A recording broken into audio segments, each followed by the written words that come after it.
Regression works wonderfully with categorical variables that have only two levels. That means dichotomous predictors.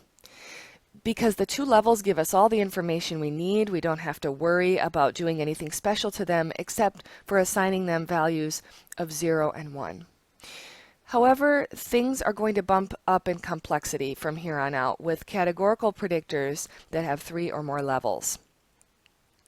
So again, when we have a predictor of this nature, if we just coded it 1, 2, 3, SPSS would treat this predictor as if it were a continuous variable, such that 1 is a low level of something and 3 is a high level of something. But that's not what we're doing. We're wanting to test mean differences across groups, basically.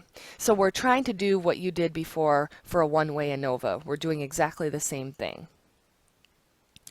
But it's going to get even more complex in the future when we have other predictors that we want to add to the equation. So here's where we're going.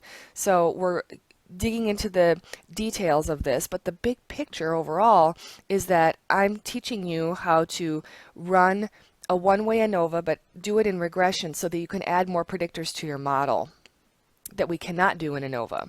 So for example, let's say you had 3 control variables that you want to enter in the first block, and then you wanted to look at a 3-level categorical variable. For example, in this data set, we are trying to understand if people's salaries, or faculty members' salaries, differ across 3 departments: family studies, biology, and business.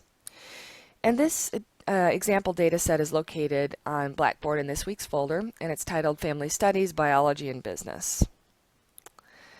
So imagine that you're a provost of a university and you're getting some faculty feedback that they perceive that there are salary differences across the departments, and maybe they don't think it's fully fair, and so they want you to investigate this. And so you hire a researcher such as maybe an organizational psychologist or somebody who knows how to do data analysis, and they're going to analyze this data set for mean differences across these departments. So what maybe you would like to do is you would like to control for certain variables such as number of publications of the faculty, like we did before. Maybe you want to put in the faculty members' job satisfaction or perceptions of fairness as to how they've been treated in their department, and you want to enter those as control variables because you believe they're related to salary. And then as the focal variable of interest predicting, you would want to add in this categorical variable of department. So, and you'd want to look at that change in R squared. Conversely, you may want to enter this categorical variable as the control. So controlling for which department a faculty member is in, what bump in R squared can we expect to see from the number of publications that the person's putting out, or the person's sex, for example. Maybe you would want to do it that way instead. So you as the researcher have control over what research question you'd like to ask.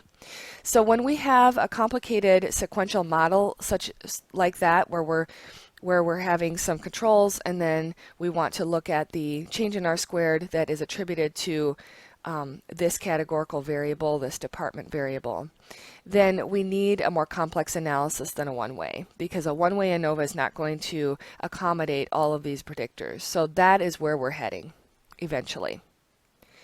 Okay, so please pull up this data set, and I'm going to, in the next segment, create a screencast showing you how to analyze this data and interpret the output when we have, again, a categorical predictor with 3 or more categories.